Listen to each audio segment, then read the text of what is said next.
Quality council of India क्या है और एनएबीएच क्या है। तो सबसे पहले मैं आपको बताना चाहूँगा कि क्वालिटी काउंसिल ऑफ इंडिया जो है वो 1977 में बनी थी गवर्नमेंट ऑफ इंडिया के द्वारा, और इसका बेसिक उद्देश्य जो था वो इंडस्ट्रीज को इस्टेब्लिश करना था और वहाँ पे क्वालिटी स्टैंडर्ड्स के बारे में फोकस करना था। जैसे कि इंटरनेशनली बहुत पहले से ही कुछ ऑर्गेनाइजेशंस हैं वहाँ पे जो कि फोकस करती हैं क्वालिटी के पॉइंट ऑफ व्यू से, उनके एक्रेडिटेशन के पॉइंट ऑफ व्यू से, उनके सर्टिफिकेशन के पॉइंट ऑफ व्यू से। नेक्स्ट, यहाँ पे ऑलरेडी ऑर्गेनाइजेशन जो बनी हुई हैं हमारी इंडस्ट्री के लिए, जिसमें कि हमारा नंबर 1 आता है नाम, जिसमें associated chamber of commerce and industry of India, then confederation of Indian industry CII, then federation of Indian chambers of commerce and industry FICCI, जिसको हम बहुत सारे लोग जानते होंगे।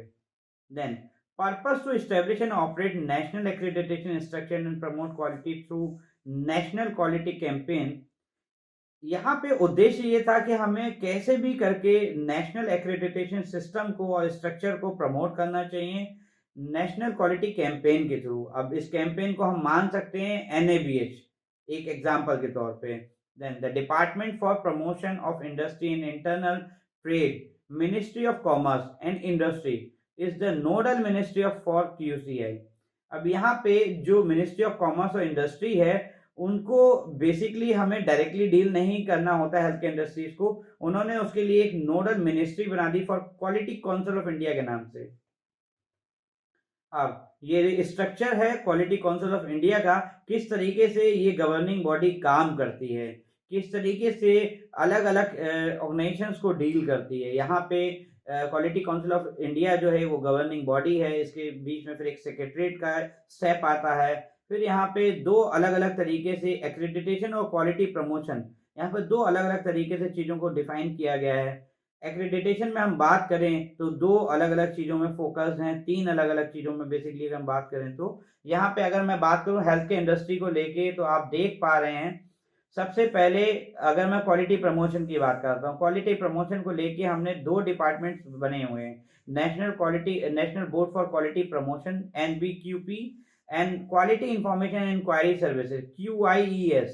ठीक है, तो ये ऑर्गेनाइजेशंस क्या करती हैं, क्वालिटी काउंसिल ऑफ इंडिया के बिहाफ पे क्वालिटी को प्रमोट करती हैं। देन यहाँ पे अगेन दूसरे सेगमेंट पर जाते हैं जो कि एक्रेडिटेशन है। एक्रेडिटेशन में बेसिकली 5 इंस्टीट्यूट को फोकस किया गया है। सबसे पहले national accreditation board for certification bodies NABCB, second national accreditation board for hospital and health care provider NABH, third national accreditation board for education and training NABET, and fourth NABL national accreditation board for testing and calibration laboratories।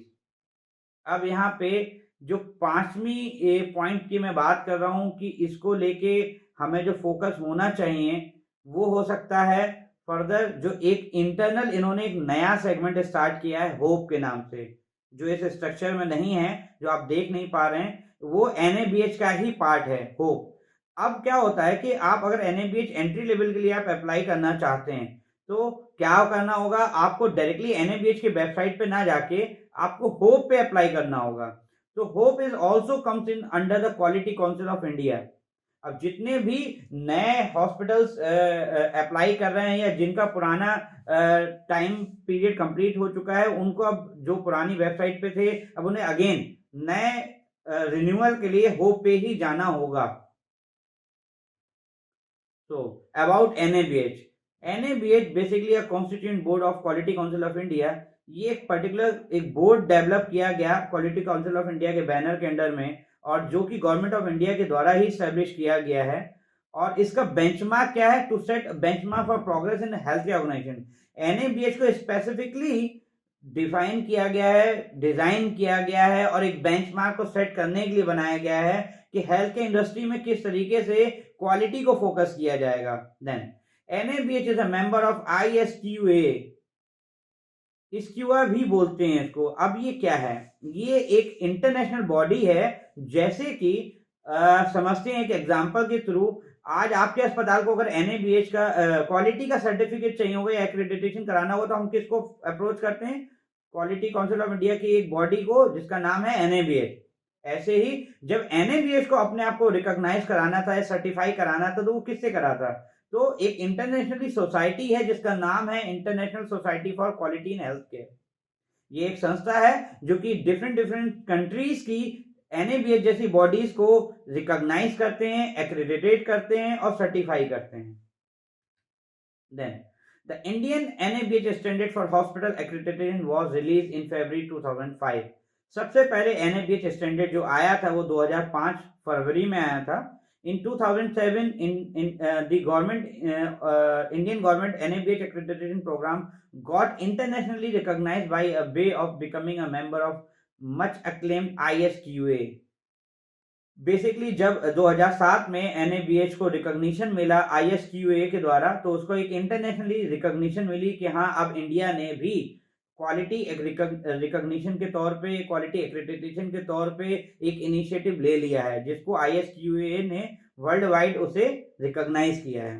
Then NABH is a board of ISQA and also founder of ASQA। अब ASQA एक अलग से एक संस्था है जिसका full form है Asian society for quality in health care with Philippines. NABH has stepped into the international field for the first time। तो जैसे कि आपको मैंने बताया कि ISQA में सबसे पहले अपने आप को रजिस्टर कराया गया, उसके बाद फाउंडर मेंबर के तौर पे एक जो सोसाइटी है फिलीपींस की, Asian society for quality in health care, उसमें वो एक फाउंडर मेंबर के तौर पे एज अ मेंबर भी बना। Then quality council of India का एक जो स्ट्रक्चर है वो NABH के लिए वो क्या है, वो प्रोसेस में थोड़ा सा समझाता हूँ आपको कि क्वालिटी काउंसिल ऑफ इंडिया के अंडर में डायरेक्टली NABH आता है। NABH के अंडर में एक अपील कमेटी आती है, देन एक एक्रेडिटेशन कमेटी आती है, एक टेक्निकल कमेटी आती है, एक रिसर्च कमेटी आती है, एसएसआर मैनेजमेंट कमेटी आती है, सेक्रेटरीट आता है और panel of assessors and expert आते हैं। ये ढेर सारे प्लेटफॉर्म्स हैं, ढेर सारे सिस्टम हैं कमेटीज के थ्रू जो कि NABH को कंट्रोल करते हैं और इनके सिस्टम एंड प्रोसेस को मैनेज करते हैं। देन यहाँ पे बात आती है कि NABH का जो सबसे पहला स्टैंडर्ड था 50 बेड के लिए वो कब आया था? वो आया था 2006 में और 5th एडिशन जो अभी लॉन्च हुआ है फरवरी 2020 में। इट वाज एक्रेडिटेड अगेन, जो ISQA ने इसको दोबारा से रिकॉग्नाइज किया और एक्रेडिटेड किया है 14 अप्रैल 2020 को। NABH for small health care organisation जिनकी कैपेसिटी 50 बेड से कम की होती है, उनका जो पहला रिवाइज स्टैंडर्ड आया था वो अप्रैल 2014 में आया था, जो कि आज भी फर्स्ट एडिशन ही चल रहा है। Then pre entry level standard for SCO in April 2014, then pre accredited entry level standard for SSCO in April 2014।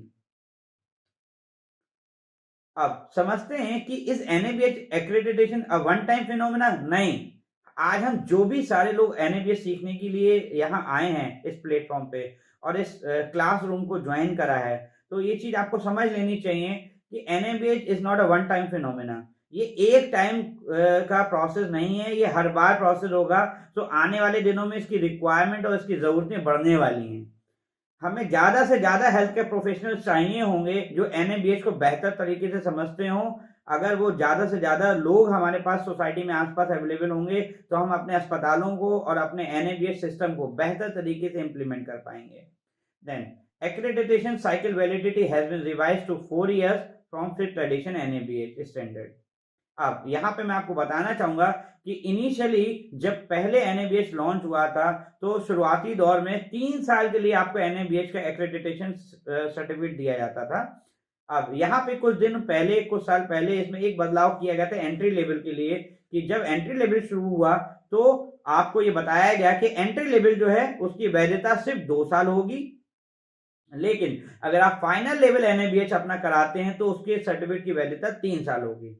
लेकिन अब 2020 में 5th एडिशन के साथ में NABH में इसमें एक बदलाव किया है और जिस बदलाव के साथ में उन्होंने बोला है कि आपके सर्टिफिकेट की वैलिडिटी 3 साल से लेके 4 साल कर दी गई है। यदि आपका अस्पताल फुल एक्रेडिटेशन में है, आता है और आपके पास सर्टिफिकेट है तो वो 4 साल के लिए मान्य होगा यदि आप 5th एडिशन के अंतर्गत अपना अस्पताल NABH कराते हैं तो। Then Surveillance assessment will be conducted between 21 and 24 months of the grant of accreditation. जिस दिन से आपके अस्पताल को NABH का सर्टिफिकेट मिलता है, चाहे वो एंट्री लेवल हो और चाहे वो फाइनल लेवल हो, आपका सर्वेलेंस असेसमेंट होता ही होता है, जिसका टाइम फ्रेम जो है वो लगभग 2 साल के आसपास होता है, जिसमें कि 21 महीने से 24 महीने के बीच में जब आपके कंप्लीट होने वाले होते हैं तो आपका एक सर्वेलेंस असेसमेंट कंडक्ट किया जाता है। इस सर्वेलेंस असेसमेंट में क्या होता है कि आपके अस्पताल के वो सारे स्टैंडर्ड जो इंस्पेक्शन के समय देखे गए थे वो दोबारा से देखे जाएंगे और ये भी देखा जाएगा कि आप पिछले 2 साल से लगातार उन चीजों को फॉलो कर रहे थे या नहीं। क्योंकि बहुत सारे लोग ऐसा समझते हैं कि बस इंस्पेक्शन हो गया और बात खत्म, ऐसा नहीं है। इसीलिए हमें ज्यादा से ज्यादा हेल्थ केयर प्रोफेशनल्स की आवश्यकता है जो कि NABH को बेहतर तरीके से समझें। So what is accreditation? अब यहाँ पे 2 शब्द बार बार आप सुनने में आ रहे होंगे, what is accreditation and what is certification. यहाँ पे एक छोटा सा डिफरेंस है जो कि मैं आपको समझाऊंगा। Accreditation is a process by which a third party recognized body, usually a non-governmental organization, assess and recognize that a healthcare organization meet applicable predefined and published standard. अब यहाँ पे एक संस्था जब कभी जो रिकॉग्नाइज संस्था होती है NABH जैसी, जिसको एक क्वालिटी काउंसिल ऑफ इंडिया जैसी बॉडी ने रिकॉग्नाइज किया हुआ होता है या गवर्नमेंट ऑफ इंडिया ने रिकॉग्नाइज किया हुआ होता है, उनको अथॉरिटी दी होती है कि आप पर्टिकुलर रूल्स एंड रेगुलेशन के बिहाफ पे किसी संस्था को जाके क्रॉस चेक करेंगे और ये देखेंगे कि वो ऑलरेडी उस चीज को इम्प्लीमेंट कर रहे हैं या नहीं। अगर वो चीज ऑलरेडी इम्प्लीमेंट कर रहे हैं तो जो सर्टिफिकेट आप उसे देते हैं वो एक तरीके से एक्रेडिटेशन कहलाता है। अब बात करें सर्टिफिकेशन की, अगर वो सर्टिफिकेशन जो डेफिनेशन है उसका एक बेसिक हिंदी में शब्द अगर समझें तो ऐसी संस्थाओं को दिया जाता है कुछ ऐसे मानक के आधार पे जो कि वो पहले से इंप्लीमेंटेड नहीं होते हैं बट वो कमिटेड होते हैं। मतलब जैसे कि ISO, एग्जाम्पल के तौर पे समझते हैं कि अगर आज आपके अस्पताल को ISO का सर्टिफिकेशन कराना हो तो आपको किसी भी तरीके के स्टैंडर्ड को पहले से इंप्लीमेंट करने की जरूरत नहीं है, किसी भी तरीके की पहले से तैयारी करने की जरूरत नहीं है। आप बस एक लेटर पे एक एग्रीमेंट पे साइन करके दे देते हैं कि हाँ आज से आप वादा करते हैं कि आप इस तरीके से ये सारे रूल्स एंड रेगुलेशन जो आपने हमें दिए गए हैं वो हम फॉलो करेंगे और आप हमें सर्टिफिकेशन दे दीजिए। तो ऐसी संस्थाएं एग्जाम्पल के तौर पे क्वालिटी में ISO आप समझ सकते हैं कि जो बिना किसी तैयारी के सिर्फ एक कमिटमेंट के आधार पे आपको जो सर्टिफिकेट दे दिया जाता है वो सर्टिफिकेशन कहलाता है। और जो किसी रूल्स एंड रेगुलेशन और किसी प्रायर ऑडिट के आप किसी आधार पे आपको जब दिया जाता है, रूल्स एंड रेगुलेशन के आधार पे आपकी तैयारी को देखा जाता है और तैयारी के बाद आपको दिया जाता है, वो एक्रेडिटेशन होता है। हिंदी में मैं इससे बेहतर मुझे नहीं लगता है कि आपको इसकी डेफिनेशन समझ आई होगी आज तक, क्योंकि बहुत सारे लोग इस चीज में हमेशा कंफ्यूज रहते हैं कि एक्रेडिटेशन और सर्टिफिकेशन में डिफरेंस क्या है। अब बात करते हैं बेसिक प्रिंसिपल ऑफ एक्रेडिटेशन क्या है। NABH या कोई भी एक्रेडिटेशन की बेसिक प्रिंसिपल्स में सबसे पहला आता है team effort.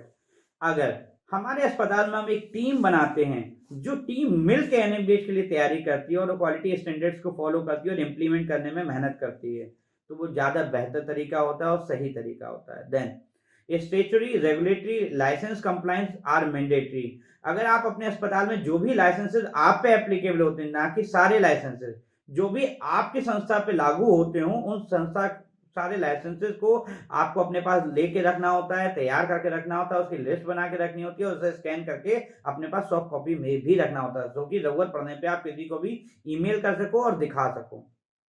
Then it is based on structure, process and outcome. ये 3 सबसे इंपॉर्टेंट पॉइंट हैं जिसे आपका असाइनमेंट में बोलने वाला हूं। प्लीज सभी लोग अपनी डायरी पेन नोट कर लें कि हमें आपको एग्जाम्पल के साथ में हमें समझाना होगा कि स्ट्रक्चर, प्रोसेस एंड आउटकम क्या होता है। ठीक है, ये आपका एक बेसिक असाइनमेंट है जिसको मैं ब्रीफ भी करूंगा, लेकिन आपको अभी नोट कर लेना, मैं आगे इसको आगे आगे आपको समझाऊंगा। अब इसका एक छोटा सा एग्जांपल यहीं दे देता हूं सो दैट हो सकता है आगे उतना समय ना मिले। स्ट्रक्चर का मतलब बेसिकली ये है कि जब भी कोई भी पैरामीटर आप फॉलो करते हो, कोई स्टैंडर्ड आप फॉलो करते हो, कोई चीज आप डिफाइन करते हो, टारगेट करते हो, तो उसका स्ट्रक्चर डेवलप करते हो कि अब मुझे NABH कराना है। तो NABH में स्ट्रक्चर क्या होगा, आपके सबसे पहले रूल्स एंड रेगुलेशन क्या हैं, ठीक है, वो आपका स्ट्रक्चर हो सकता है। देन प्रोसेस, उसको इम्प्लीमेंट करने के लिए आपकी तैयारी क्या होने वाली है। एग्जाम्पल के तौर पे आपकी जो चेकलिस्ट आप बनाते हो, आप अपनी एसओपीज बनाते हो, जो आपकी पॉलिसीज बनती हैं, वो आपके प्रोसेस में आ जाती हैं। देन आउटकम, आउटकम में आप समझ सकते हैं कि जो स्ट्रक्चर आपने डिफाइन किया या जो आपने अडॉप्ट किया, एनएबीएच के स्टैंडर्ड को अडॉप्ट किया, प्रोसेस में आपने अपनी एसओपी बनाई, आपने अपनी पॉलिसीज बनाई, देन आउटकम में आप उन्हें ऑडिट करते हो और उनका रिजल्ट को एनालाइज करते हो। तो this is all about structure, process and outcome. अब मुझे आपसे एक असाइनमेंट में ये चाहिए कि आप स्ट्रक्चर, प्रोसेस एंड आउटकम को कैसे अपने अस्पताल में समझते हो। Then it is focus on patient care and safety. Again आपका जो एक्रेडिटेशन का फोकस है वो सबसे ज्यादा किस चीज पे है, पेशेंट केयर पे और सेफ्टी पे। सेफ्टी किसकी, ना केवल मरीज की, आपके कर्मचारियों की भी। Patient safety and employ safety and patient care. Then objective of NABH, objective of NABH क्या है कि हमारा उद्देश्य क्या है एनएबीएच कराने का। Accreditation of health care facility, quality promotion. अब उद्देश्य क्या होना चाहिए, हम लोग सिर्फ और सिर्फ सर्टिफिकेट को फोकस ना करें। यहाँ उद्देश्य यह है कि सिर्फ सर्टिफिकेट पाना ही एनएबीएच नहीं है, हमें अपनी क्वालिटी को फोकस करना चाहिए, हमें स्टाफ के एजुकेशन पर फोकस करना चाहिए, हमें ट्रेनिंग कैलेंडर्स बनाने चाहिए, पेशेंट की ट्रेनिंग के ऊपर फोकस करना चाहिए और वेरियस रिकॉग्निशन पे भी फोकस करना चाहिए। छोटी छोटी वर्कशॉप और कोर्सेज को हमेशा अवेलेबल कराते रहना चाहिए। Then NABH standard over the years, यहाँ पे हम समझते हैं कि एनएबीएच जब शुरुआत हुई थी तो तब से लेके अब तक कितने बदलाव आ चुके हैं। टोटल 5 एडिशन एनएबीएच के आ चुके हैं। जब पहला एडिशन आया था तो 10 चैप्टर्स थे, 100 स्टैंडर्ड थे और 505 ऑब्जेक्टिव एलिमेंट थे। लेकिन जब सेकंड स्टैंडर्ड आया तो 10 चैप्टर थे, 100 स्टैंडर्ड थे, लेकिन ऑब्जेक्टिव एलिमेंट 514 हो गए। देन थर्ड एडिशन में 10 चैप्टर्स, 102 स्टैंडर्ड यहाँ पे भी बढ़ गए, 100 से 102 हो गए और ऑब्जेक्टिव एलिमेंट 636 हो गए।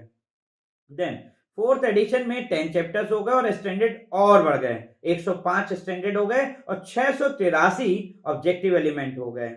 ऐसे ही अब हम बात करें फिफ्थ एडिशन की, जिसकी आज हम डिस्कशन करने वाले हैं। यहाँ पे एनएबीएच ने अपने स्टैंडर्ड भी कम किए और ऑब्जेक्टिव एलिमेंट भी कम किए। यहाँ पे एनएबीएच में अगेन चैप्टर्स 10 ही हैं, लेकिन स्टैंडर्ड 100 कर दिए 105 की जगह और ऑब्जेक्टिव एलिमेंट 683 की जगह 651 कर दिए। एनएबीएच फोर्थ एडिशन में जैसा कि मैंने आपको ऑलरेडी बता दिया है कि कितने स्टैंडर्ड थे, कितने ऑब्जेक्टिव एलिमेंट थे, लेकिन यहीं पे स्मॉल हेल्थ केयर ऑर्गेनाइजेशंस के लिए आज भी 63 स्टैंडर्ड्स हैं और 294 ऑब्जेक्टिव एलिमेंट हैं। ये स्टैंडर्ड जो है वो एसएससीओ के लिए हैं। एसएससीओ वो संस्थाएं होती हैं जिनकी अस्पताल में 50 बेड या 50 से कम बेड होते हैं, वो एसएससीओ कहलाते हैं। SSCO means small health care organisations. Then अब हम यहाँ पे बात करेंगे स्लाइटली चेंजेस क्या हुए हैं एनएबीएच फोर्थ एडिशन और फिफ्थ एडिशन में। अगेन फोकस करेंगे। देन 10 चैप्टर्स हैं सेम, एनएबीएच स्टैंडर्ड 105 की जगह 100 रह गए हैं, ऑब्जेक्टिव एलिमेंट 683 की जगह 691 रह गए हैं। अब आपका छोटा सा असाइनमेंट है, आप डायरी में नोट कर लीजिए कि फोर्थ एडिशन और फिफ्थ एडिशन में स्टैंडर्ड, ऑब्जेक्टिव एलिमेंट और चैप्टर्स में कितना डिफरेंस आया है, आप मुझे काउंट करके बताएंगे। देन एक मेजर चेंज जो कि आया है फिफ्थ एडिशन में, एक चैप्टर का नाम ही बदल दिया गया है। Chapter on CQI has been replaced by PSQ। अब जो पहले एनएबीएच में एक चैप्टर का नाम हुआ करता था कॉन्टिन्यूअस क्वालिटी इंप्रूवमेंट, उसका नाम बदल के अब रख दिया गया है पेशेंट सेफ्टी एंड क्वालिटी। उसका नाम ही चेंज कर दिया गया है और उसको कुछ बेसिक ऑब्जेक्टिव एलिमेंट भी चेंज किए गए हैं। अब हम यहाँ पे बात करते हैं टोटल 10 चैप्टर्स कौन से हैं। जैसा कि आप देख पा रहे हैं ये सारे नाम यहाँ पे अवेलेबल हैं। इसमें हम हर एक चैप्टर पे एक अलग से सेशन लेंगे और एक एक चैप्टर की एक एक ऑब्जेक्टिव एलिमेंट को आपको क्लियरली बताएंगे, सिखाएंगे कि उसमें क्या क्या उद्देश्य हैं और उसको किस तरीके से आपको इंप्लीमेंट करना चाहिए, क्या क्या चैलेंजेस आपको आ सकते हैं और उन चैलेंजेस को किस तरीके से हम आगे फोकस कर सकते हैं और उसे इंप्लीमेंट कर सकते हैं। तो जैसा कि यहाँ पे आप देख पा रहे हैं ये 2 कैटेगरी में डिवाइडेड हैं। सबसे पहला एनएबीएच के जो पहले 5 चैप्टर हैं उनको हम पेशेंट सेंटर्ड मानते हैं। जो कि मरीजों के लिए फोकस्ड हैं, क्लिनिकल एरिया के लिए फोकस्ड हैं, वो पहले 5 पेशेंट सेंटर्ड होते हैं, जिसमें कि आता है एएसी। प्लीज नोट कर लें, ये मैं आपसे पूछूंगा असाइनमेंट में, मुझे ये असाइनमेंट चाहिए छोटा सा, कि पेशेंट सेंटर्ड कौन से ऑर्गेनाइजेशन चैप्टर है हमारे, और ऑर्गेनाइजेशन सेंटर्ड कौन से चैप्टर है हमारे। तो प्लीज नोट कर लें कि सबसे पहले, और फुल फॉर्म नहीं चाहिए मुझे, शॉर्ट फॉर्म चाहिए, लेकिन मुझे चाहिए है जो कि आप नोट कर रहे हैं। इसमें सबसे पहले है एएसी, पेशेंट सेंटर्ड वाले चैप्टर में, कैटेगरी में, then COP, MOM, PRE and एचआईसी। थोड़ा क्विक रहें, मैं आगे स्लाइड चेंज करने वाला हूं।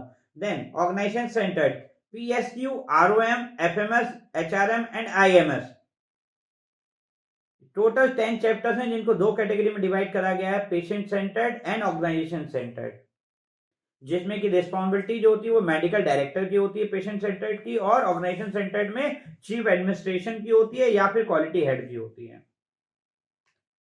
अब हम समझते हैं कि बेसिकली स्टैंडर्ड है क्या, जो 100 स्टैंडर्ड हैं उनका मतलब क्या है और कैसे हम उसे समझ पाएंगे। तो सबसे पहले स्टैंडर्ड के नाम पे हम बात करते हैं डेफिनेशन को।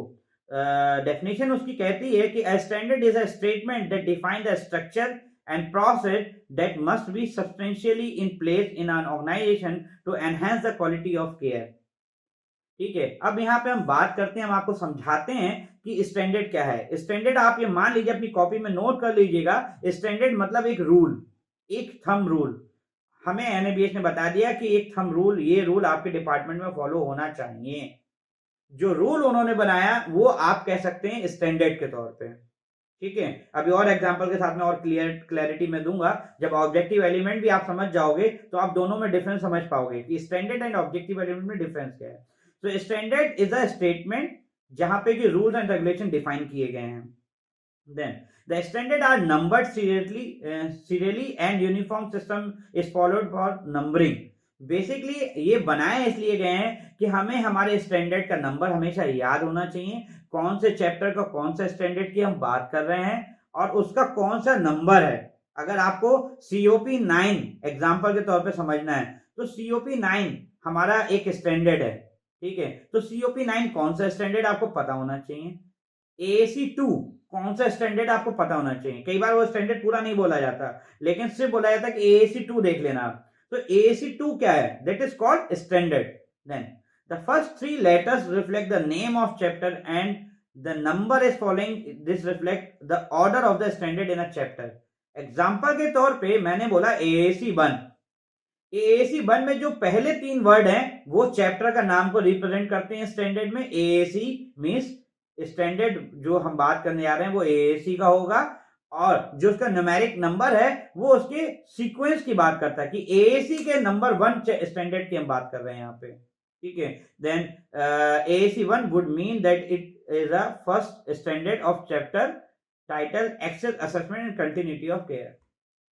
ठीक है, सो यहाँ पे हम समझ गए हैं कि स्टैंडर्ड क्या होता है। देन एग्जांपल के तौर पे अब हम समझते हैं ऑब्जेक्टिव एलिमेंट कुछ नहीं होता है। एक सिंपल स्टेटमेंट में मैं आपको समझाना चाहूंगा, ऑब्जेक्टिव एलिमेंट एक सिंपल एक तरीका है आपके स्टैंडर्ड को इंप्लीमेंट करने का। जैसा कि पहली लाइन में लिखा आप देख सकते हैं, objective element is the measurable component of the standard. जैसे कि एक सिंपल हिंदी एग्जांपल मैं आपको देता हूं, आपको एक बार में समझ में आ जाएगा। एनएबीएच स्टैंडर्ड में एक रूल बना दिया गया कि आपके अस्पताल में पेशेंट के रजिस्ट्रेशन की एक पॉलिसी होनी चाहिए कि जब मरीज पहली बार आएगा तो उसका रजिस्ट्रेशन हो, उसका एक फॉर्म भरा जाए और उसके बाद उसको एक स्लिप दी जाए कि आपने जो भी पैसा उसे रिसीव किया है। तो यहाँ पे मैं समझाना चाहूंगा कि जब रजिस्ट्रेशन प्रोसेस को उन्होंने स्टैंडर्ड मान लिया कि आपके अस्पताल में स्टैंडर्ड होना चाहिए, एक स्टैंडर्ड के नाम पे बोल दिया कि आपके हॉस्पिटल में रजिस्ट्रेशन का प्रोसेस होना चाहिए। अब ऑब्जेक्टिव एलिमेंट के आधार पे उसके छोटे छोटे पॉइंट्स हम बना देंगे कि हाँ, रजिस्ट्रेशन प्रोसेस में एक रजिस्ट्रेशन फॉर्म होना चाहिए, ये हमारा पहला ऑब्जेक्टिव एलिमेंट हो सकता है एग्जांपल के तौर पे।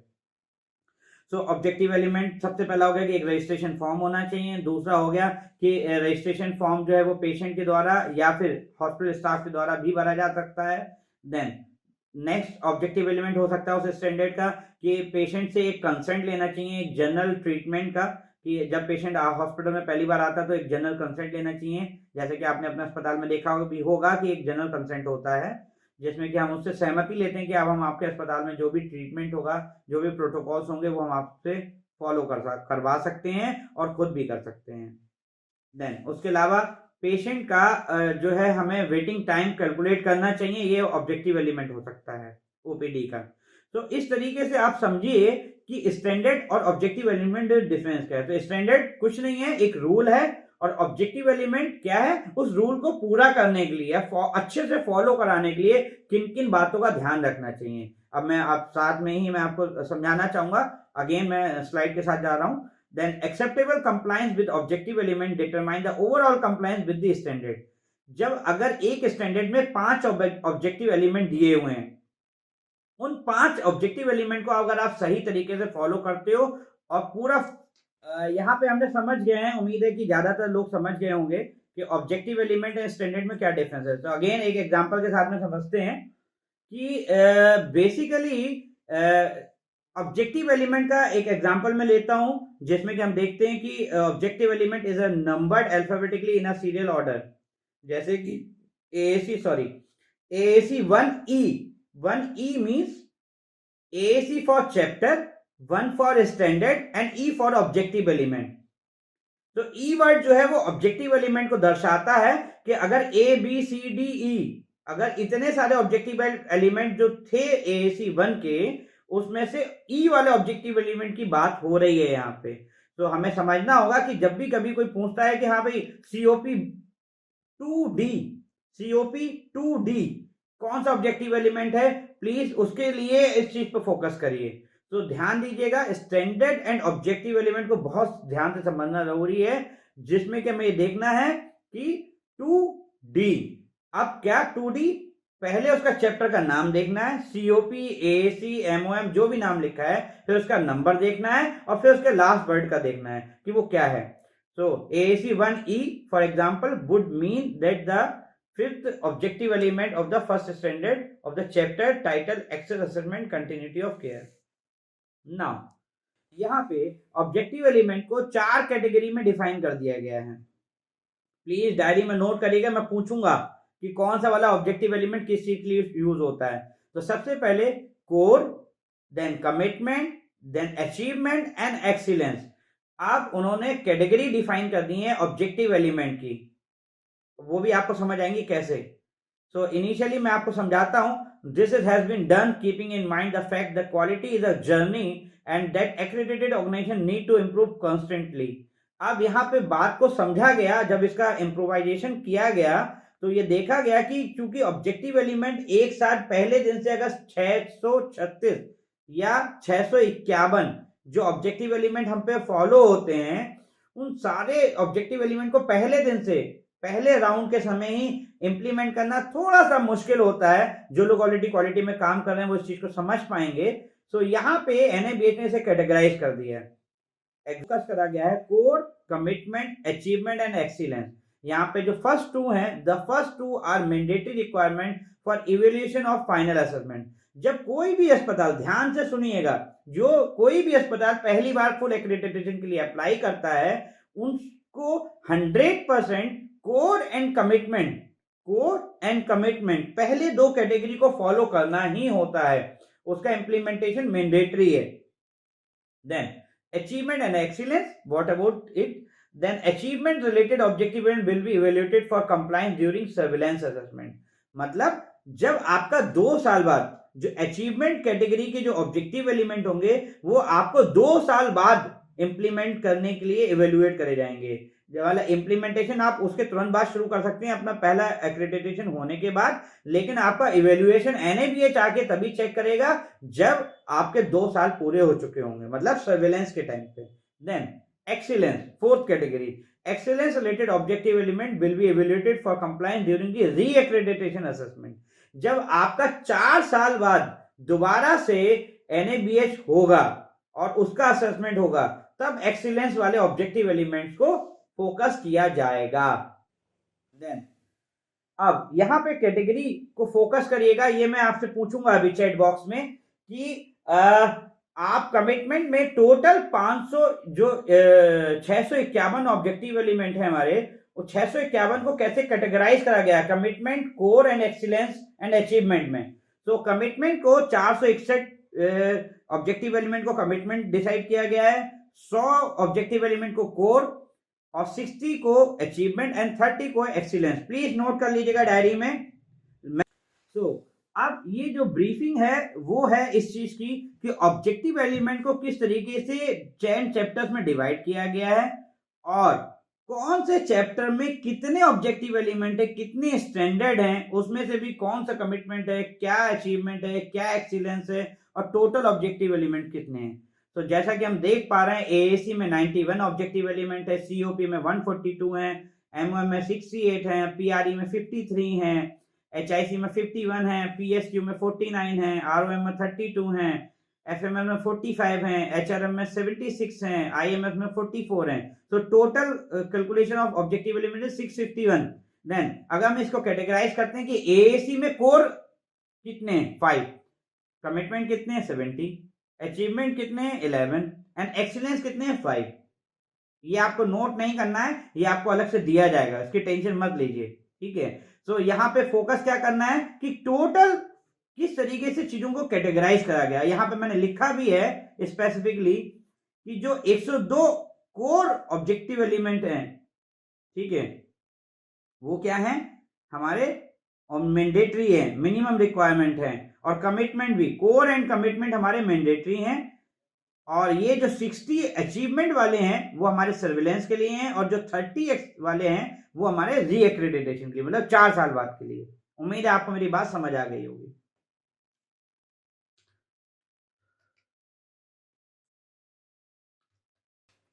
ये पेशेंट सेंटर्ड स्टैंडर्ड जैसा कि हमने पहले पढ़ा है, और ये ऑर्गेनाइजेशन सेंटर्ड स्टैंडर्ड्स, ठीक है। अब हम आगे बढ़ते हैं। यहां पे हमें देखना है what has not change in this edition. NABH 5th edition में क्या बदलाव नहीं हुआ है। तो the focus remain on patient safety and employ safety and community safety. तो यहाँ पे एनएबीएच का वही फोकस बना हुआ है जिसमें पेशेंट सेफ्टी और एम्प्लॉय सेफ्टी और कम्युनिटी सेफ्टी, तीनों पे ही अभी भी उतना ही फोकस है जितना पहले था। Then 5 patient safety oriented chapters हैं जिसमें कि AAC, COP, MOM, PRE and HIC, और वहीं पैरेलली 5 और कैटेगरी हैं जिसमें कि ऑर्गेनाइजेशन सेंटर्ड है, जिसका एक नाम चेंज हुआ था, सीक्यूआई की जगह पीएसक्यू हो गया है। मैं पूछूंगा आपसे चैट बॉक्स में अभी कि कौन से चैप्टर का नाम चेंज हुआ है, तो मैं अभी बता दे रहा हूं, नोट कर लीजिए। सीक्यूआई चैप्टर का नाम चेंज हुआ है पीएसक्यू से। सीक्यूआई की फुल फॉर्म है continuous quality improvement and PSQ का फुल फॉर्म है patient safety and quality. Then overall structure is same, their intent for each chapter, हर एक चैप्टर में एक इंटेंट दिया हुआ कि ओवरऑल चैप्टर का मतलब क्या है। Then followed by standard and objective element, सारे चैप्टर के अंदर में सारे ऑब्जेक्टिव एलिमेंट और स्टैंडर्ड डिफाइन करे गए हैं। Then naming and numbering retain, वहां पे नेमिंग और नंबरिंग आज भी बनी हुई है, पहले भी स्टैंडर्ड में थी। देन ग्लॉसरी एंड में, पहले वाली बुक में भी थी और इस वाली बुक के एंड में भी है। Then what has got change in this edition, क्या बदल गया है, यहाँ पे क्या बदला है। The language has been more focused, यहाँ पे थोड़ा सा जो स्टेटमेंट जो पहले लिखे हुआ करते थे किताब में वो थोड़े से बदलाव लाए गए हैं, थोड़े से फोकस करे गए हैं, जिसके बारे में भी मैं अभी आपको बताऊंगा। There is a major shift of focus from documentation to implementation. बहुत सारे वर्ड जिन पे पहले एनएबीएच की बुक में लिखा रहता है कि डॉक्यूमेंटेशन होना ही चाहिए, अब वहां पे साथ ही साथ फोकस किया गया है डॉक्यूमेंटेशन टू इम्प्लीमेंटेशन। वहां पे एनएबीएच स्टैंडर्ड में क्लियरली लिखा गया कि अगर पॉलिसी है तो उसका इंप्लीमेंटेशन भी दिखाना होगा। Then the interpretation of standard and objective element is more streamline. यहाँ पे इंटरप्रिटेशन जो है पहले थोड़ी सी एक रफ और एक वेग मैनर में दिया गई थी पहले वाले बुक में, लेकिन अभी 5th एडिशन में इसको बहुत क्लियर तरीके से दिया है, उसके भी एग्जांपल्स मैं आपको दिखाऊंगा। Then What has got changed in this edition? Again क्या क्या बदलाव हुए हैं। यहाँ पे स्पेसिफिक वर्ड का यूज करा गया है जो कि 4th एडिशन में नहीं करा जाता था, जैसे कि shall, should, will, means mandatory। Please diary में नोट कर लीजिए, प्लीज मेरी रिक्वेस्ट है आप सबसे कि जहां पे भी ऑब्जेक्टिव एलिमेंट में आप लिखा हुआ पाएंगे shall, should, will, ये 3 वर्ड अगर आपको लिखे हुए मिलते हैं उस पूरी किताब में एनएबीएच स्टैंडर्ड में, तो इसका मतलब है मैंडेटरी। देन सेकेंड पॉइंट है कैन, कुड मीन्स डिजायरेबल, जिनके बारे में आप फोकस कर सकते हो, not to be listed as NC considered for scoring. यहाँ पे क्लियरली बोला गया है, जहां पे लिखा है कैन एंड कुड वर्ड लिखा होगा जिस ऑब्जेक्टिव एलिमेंट में, उसको आपको एनसी नहीं दी जाएगी, ठीक है। Not listed to be as NC considered for scoring. जो स्कोरिंग पैटर्न जब इवेल्युएशन करा जाएगा ओवरऑल आपके इंप्लीमेंटेशन का, तो उस समय उस पॉइंट को कंसीडर करा जाएगा कि कितने प्रतिशत आपकी स्कोरिंग आई है। उसे एनसी नहीं दी जाएगी, उस पॉइंट पे आपको एनसी या कमी नहीं दी जाएगी, आपको उसकी स्कोरिंग के टाइम पे फोकस किया जाएगा। सो प्लीज नोट कर लीजिए, अगर किसी स्टेटमेंट में कैन और कुड लिखा है, अगर ऑब्जेक्टिव एलिमेंट है स्टैंडर्ड में, तो वो डिजायरेबल है, मैंडेटरी नहीं है। देन एडिक्वेट एंड एप्रोप्रिएट अगर वर्ड कहीं पे लिखा है, should base it practice on evidence and best practices. यहाँ पे स्पेसिफिकली फोकस किया गया है कि आपकी जो प्रैक्टिसेस होंगी उन काम को करने की, उस पे ज्यादा फोकस किया जाएगा, उस पे ज्यादा ध्यान दिया जाएगा। Then the standard and objective element are made in RUMBA. RUMBA means, अब यहां पर प्लीज वर्ड ले लीजिए रूम्बा, RUMBA, अपनी डायरी में नोट कर लीजिए जल्दी से, RUMBA, RUMBA. RUMBA means R for relevant, U for understandable, M for measurable and B for beneficial and A for achievable।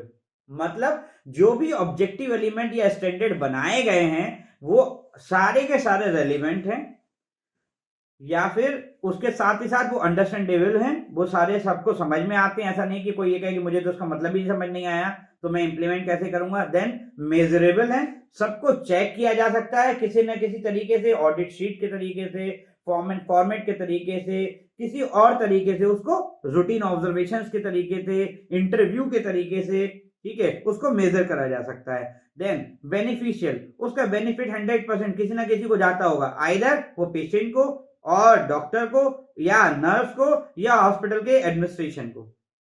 Then 100% achievable, जितने भी ऑब्जेक्टिव एलिमेंट और स्टैंडर्ड एनएबीएस में लिखे गए हैं वो सारे के सारे अचीवेबल हैं, कोई भी इंपॉसिबल नहीं है।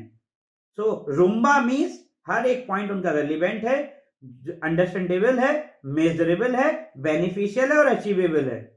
तो अभी मैं इस स्लाइड को रिपीट करता हूं क्योंकि बहुत इंपॉर्टेंट है ये। जहां पे भी शैल, शुड और विल लिखा होगा वो मैंडेटरी है। Can, could means desirable. Adequate and appropriate means आपकी एविडेंस प्रैक्टिसेस पे चेक किया जाएगा, वो देखा जाएगा वो पर्टिकुलर ऑब्जेक्टिव एलिमेंट। और जितने भी ऑब्जेक्टिव एलिमेंट और स्टैंडर्ड बनाए गए हैं वो रूम्बा के आधार पर बनाए गए हैं, जैसा कि मैंने आपको ऑलरेडी बता दिया है। नेक्स्ट, अब एनएबीएच का पहले का जो पैटर्न था वो था 0, 5 और 10। हम जब भी कभी किसी ऑब्जेक्टिव एलिमेंट या रूल्स एंड रेगुलेशन को फोकस करते थे तो हम उसे जो आंसर के तौर पे, हम जो रिजल्ट के तौर पे एक स्कोर लिखते थे कि इनका स्टेटस क्या है हॉस्पिटल का।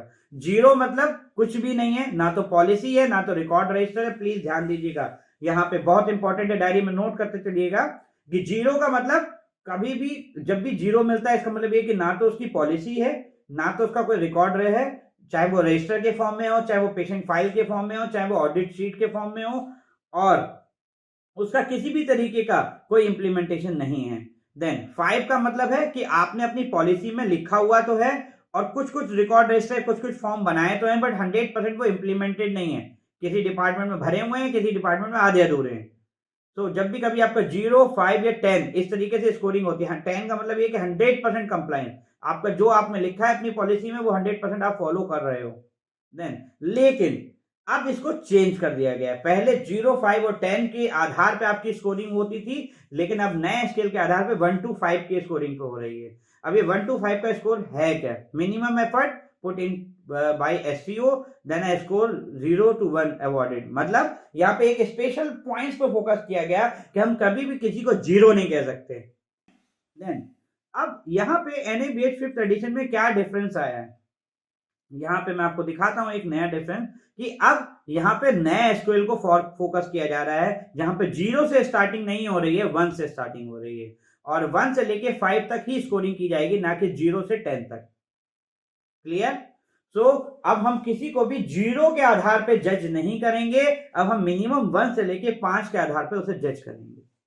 देन अब यहां समझते हैं 1 का मतलब क्या है, 2 का मतलब क्या है, 3 का मतलब क्या है, 4 का मतलब क्या है और 5 का मतलब क्या है। 1 का मतलब है no compliance, no system in place, no evidence toward compliance in place, मतलब या फिर 20% से कम sample meet the requirement of objective element, यदि इन 4 कंडीशन में से आप आते हैं उस कैटेगरी में तो आपको स्कोर 1 दिया जाएगा उस पर्टिकुलर ऑब्जेक्टिव एलिमेंट के लिए, उस पर्टिकुलर ऑब्जेक्टिव एलिमेंट के साथ स्टैंडर्ड के लिए।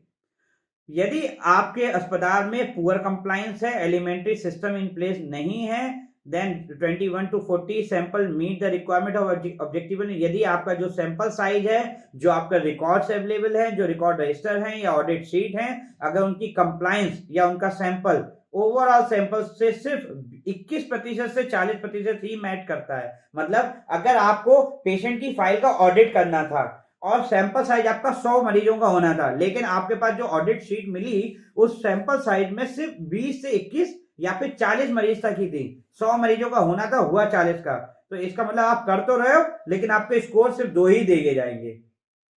Then score of 3 indicate partial compliance, partial system in place और 41% टू 60%। अगर आपका सैंपल साइज, अगेन पेशेंट का सैंपल साइज, अगर आपका जो ऑडिट होना था अगर वो 41 से लेके 60 के बीच तक है तो आपको 100 में से सिर्फ, अगर 60% है तो आपको स्कोरिंग सिर्फ 3 दी जाएगी। यदि आपका स्कोर 4, अगर आपका स्कोर 4 तब मिलेगा जब आपका सैंपल साइज 61 से लेके 80 तक होगा, अगर वो 80 तक होगा तो ही आपको स्कोर 4 दिया जाएगा, अदरवाइज आपको और कोई कम दिया जाएगा। देन 5, अगर आपका 81 से लेके और 100 तक का सैंपल साइज है, इस बीच में 81 से 100 के बीच में, ये एग्जांपल है, इसे एग्जैक्टली ऐसा मत नोट कर लेना, क्योंकि पेशेंट की ऑडिट करने के लिए एनएबीएच ने एक अलग से स्टैटिस्टिकल चार्ट दिया है जिसके आधार पे आपका सैंपल साइज डिसाइड होता है। तो मैं सिर्फ एग्जांपल देके आपको समझाने की कोशिश कर रहा हूं कि किस तरीके से एनएबीएच आपको स्कोर देगा अगर आपके अस्पताल में एनएबीएच का इंस्पेक्शन होगा। तो यदि आपका सैंपल साइज 81 से 100 के बीच में है तो ही आपको 5 का नंबर दिया जाएगा, 5 स्कोर दिए जाएंगे, अदरवाइज आपको नहीं दिए जाएंगे। Then objective element and standard that are not applicable to the SCO to be identified before the site assessment and informed to the NABH secretariat in writing। पहले से आपको एक लिस्ट बनानी होगी कि कौन कौन से ऑब्जेक्टिव एलिमेंट और स्टैंडर्ड आप पे एप्लीकेबल नहीं होते हैं। हमेशा हमें फोकस करना होता है और हमेशा एनएबीएच के राउंड से पहले आपसे मांगा भी जाता है। जब आपका राउंड शुरू होने वाला होता है तो आपसे एक लिस्ट मांगी जाती है जिसमें पूछा जाता है कि कौन कौन से ऑब्जेक्टिव एलिमेंट आप पे लागू नहीं होते हैं, आप पहले से बता दीजिए, जिससे कि एनएबीएच एसेसर आपका इंस्पेक्शन उन पॉइंट्स पे नहीं करेगा। Clear? Then during assessment the same will be discussed by the assessor for exclusion and inclusion.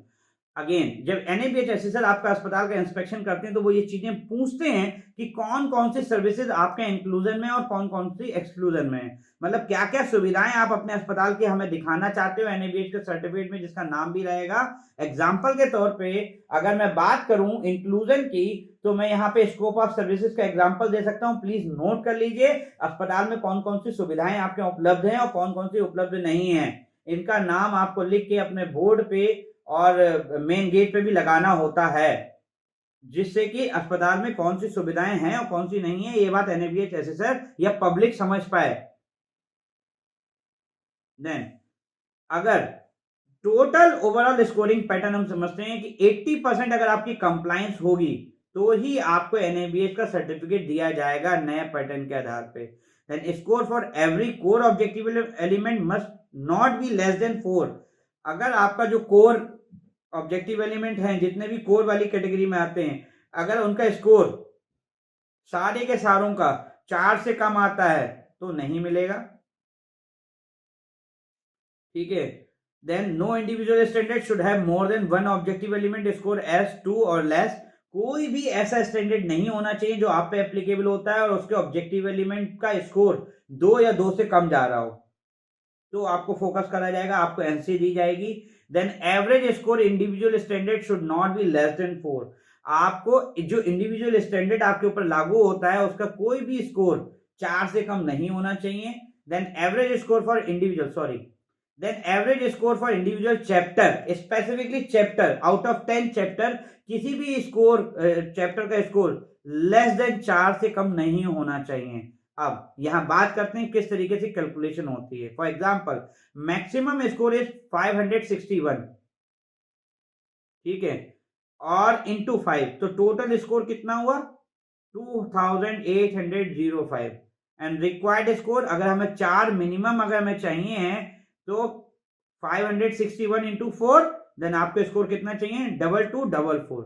अगर इतना होता है तो ही आपका NABH पास होगा, अदरवाइज आपको एनसीज या आपके अस्पताल को कुछ कमियां बताई जाएंगी, जो कि कमियां नहीं होंगी, एरिया ऑफ इंप्रूवमेंट होंगे, जिनको आप सुधारोगे, आप उनका जवाब बना के भेजोगे और उसके बाद NABH उसे देखेगा, एक्सेप्ट करेगा और उसके बाद NABH कमेटी को वो रिकमेंड करेगा आपके अस्पताल के लिए।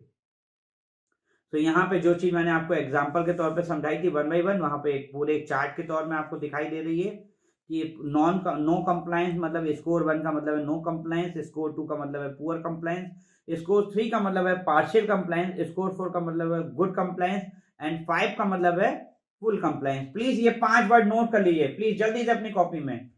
स्कोर 1 का मतलब है नो कंप्लायंस, स्कोर 2 का मतलब है पुअर कंप्लायंस, स्कोर 3 का मतलब है पार्शियल कंप्लायंस, स्कोर 4 का मतलब है गुड कंप्लायंस एंड स्कोर 5 का मतलब है फुल कंप्लायंस। जैसा कि मैंने आपको पहले बताया था कि नॉट एप्लीकेबल क्राइटेरिया हमेशा हर एक अस्पताल पर लागू होता है। एग्जाम्पल के तौर पे आपको ये आइडेंटिफाई करने होंगे आपके अस्पताल में कौन सा ऑब्जेक्टिव एलिमेंट और स्टैंडर्ड आप पे एप्लीकेबल नहीं होते हैं।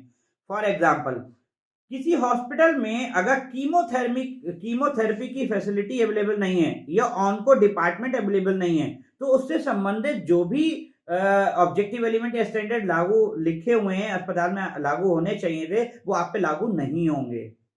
दूसरा एग्जांपल, अगर आप किसी भी तरीके का जॉइंट रिप्लेसमेंट अपने अस्पताल में नहीं करते हैं तो उससे संबंधित जो भी ऑब्जेक्टिव एलिमेंट होगा वो आप पे लागू नहीं होगा। उम्मीद है आपको बात समझ आ गई होगी।